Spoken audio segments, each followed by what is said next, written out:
Oyundan öncə də hamımız bilirdik ki, maraqlı və gərgin oyun olacaq. İki bir-birinə layiq rəqib qarşılaşırdı. Həm turnir cədvəlində də baxımından da olduqca hər iki komandasının vacib oyunudur. Oyun bizim üçün pis başladı.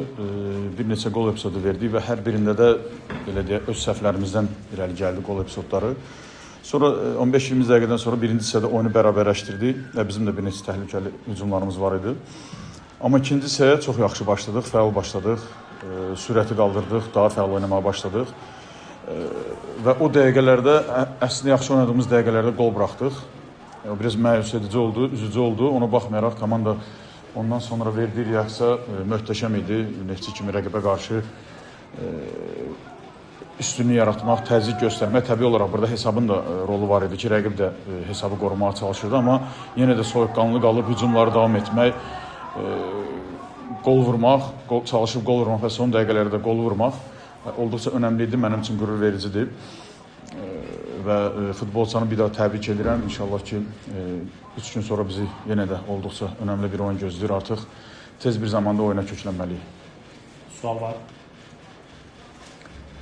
Fürsətdən istifadə edib, mən oyundan sonra Neftçinin futbolçularından üzr haqlıq elədim. Kimə fürsətim oldu, imkanım oldu. Mən epizodu görmədim, amma bildirdilər ki, nəsə aşırı şəkildə onların ehtiyat oyunçuların yanında sevinci qolu qeyd edib Konate və bir daha sonunda da bir gərginlik oldu. Əslində biz iki komanda çox yaxşı münasibətlər olan bir komandadır.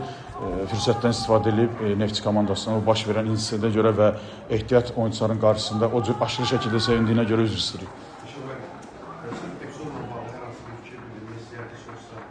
Hansı?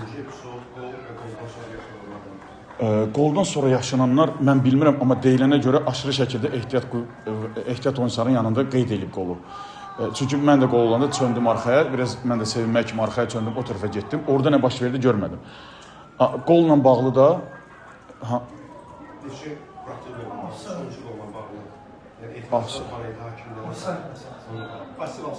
pasiv kim idi pasiv olsaydı? Mən top gəldi, Konate vurdu. Orada önündə oyunçu var idi. Bilmirəm, offside indi offside mən bir şey deyəmərəm. Yəni epizoda baxmamışam, belə girdim sonra geyinmə otağına və dərhal da bura gəldi. Bizə sançılar aydın olmadı. Futbolçular Neftçi tərəfindən qola görə etiraz edirdi, yoxsa aşırı sevincə görə? Mən nə gördüm birinci, sevincə görə etiraz elədilər futbolçular. Sonra məşqçi heyəti hər hansısa bir qayda epizoduna görə soruşdum, etiraz elədiklərini gördüm və mən dördüncü və yan hakimdən soruşdum, qol təsdiq olub. Qarşı durmaya görə var baxır ki, orada əlavə qırmızı və yaxud nəsə varmı, yoxsa yoxmu? Ona baxır. Qol dərhal dedi qeyd olundu. Mən bəlkə də offside-dən bir şey deyəmərəm.